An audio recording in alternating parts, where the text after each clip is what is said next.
നല്ല മധുരമുള്ള അച്ചാറിനോടാണ് കേട്ടോ എനിക്കിഷ്ടം. അതുകൊണ്ട് തന്നെ ഫ്രിഡ്ജിൽ കുറച്ചധികം ദിവസമായിട്ട് ഈ ഒരു ഈത്തപ്പഴം കാണുന്നുണ്ടേനി. അപ്പോൾ പിന്നെ ഒന്നും നോക്കിയില്ല, കുരു കളഞ്ഞെടുത്തിട്ടേ നല്ലൊരു അടിപൊളി അച്ചാർ ഉണ്ടാക്കാമെന്ന് കരുതി. അച്ചാറിന് ആവശ്യമായിട്ടുള്ളത് ഇഞ്ചി, വെളുത്തുള്ളി, പച്ചമുളക് ഞാൻ കട്ട് ചെയ്തെടുത്തിട്ടുണ്ട്.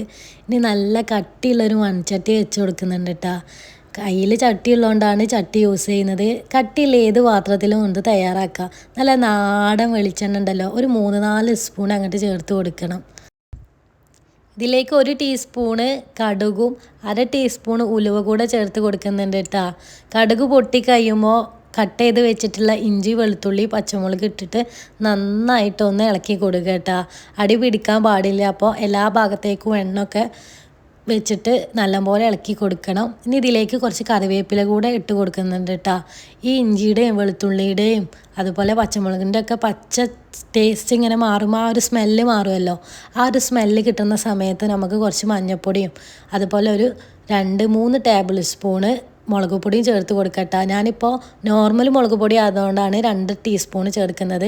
നിങ്ങൾക്ക് വേണമെന്നുണ്ടെങ്കിൽ കാശ്മീരി ചില്ലി പൗഡർ യൂസ് ചെയ്യുക. അതാവുമ്പോൾ 2 സ്പൂണിന് പകരം 3 സ്പൂണൊക്കെ യൂസ് ചെയ്യട്ടോ. ലോ ഫ്ലെയിമിൽ ഇട്ടിട്ട് വേണം കേട്ടോ ഇത് ചെയ്യാൻ. അല്ലാന്നുണ്ടെങ്കിൽ പൊടിയൊക്കെ കരിഞ്ഞിട്ട് ആകെ ഒരു കയ്പ്പ് ടേസ്റ്റ് വരും.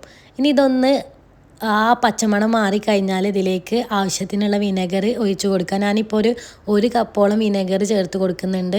ഇതിലേക്ക് ഒരു നുള്ളു ഉപ്പ് കൂടെ ചേർത്തിട്ട് ബാക്കി ഞാൻ പഞ്ചസാരയാണ് കേട്ടോ ആഡ് ചെയ്യുന്നത്. ശർക്കരേനേക്കാളും അച്ചാറിന് ഏറ്റവും ടേസ്റ്റ് ഉണ്ടാവുക പഞ്ചസാരയാണ് കേട്ടോ. പഞ്ചസാര ചേർത്തതിന് ശേഷം ഒന്ന് തിളച്ചാൽ മതി കേട്ടോ. നമുക്ക് ഈത്തപ്പഴം ചേർത്ത് കൊടുക്കാം. ഞാനിപ്പോൾ എടുത്തിട്ടുള്ള ഈത്തപ്പഴം കുറച്ച് ക്വാളിറ്റി കൂടിയ ഈത്തപ്പഴമാണ് കേട്ടോ. ഇതിന് ഏറ്റവും നല്ലത് ഏറ്റവും ലോ ക്വാളിറ്റിയിലുള്ള കിലോ 100 രൂപയൊക്കെ വരുന്ന ഈത്തപ്പഴം ഉണ്ടല്ലോ നാട്ടിലൊക്കെ കിട്ടുന്ന ആ ഒരു ഈത്തപ്പഴമാണ് കേട്ടോ. ഈത്തപ്പഴത്തിൻ്റെ അച്ചാറിന് ടേസ്റ്റ് കൂടുതൽ. അതാവുമ്പോൾ കുരു കളയാതെ നമുക്ക് ഇടാം. ഇതിപ്പോൾ ഒരു പേസ്റ്റ് പോലെയൊക്കെ ആയി വന്നിട്ടുണ്ട്. എന്താണെന്ന് വെച്ചാൽ ഈത്തപ്പഴം അത്രയും സോഫ്റ്റ് ആയതുകൊണ്ടാണ് കേട്ടോ. കുറച്ചൊരു ഹാർഡായിട്ടുള്ള ഈത്തപ്പഴമാണ് അച്ചാറിന് ഏറ്റവും ടേസ്റ്റ്. ജസ്റ്റ് ഒന്ന് തിളച്ചാൽ മതി, നമ്മൾ അച്ചാർ റെഡി ആവും കേട്ടോ. എത്ര ദിവസം വേണമെങ്കിലും സ്റ്റോർ ചെയ്ത് വെക്കാൻ നല്ല അടിപൊളി ടേസ്റ്റാണ്.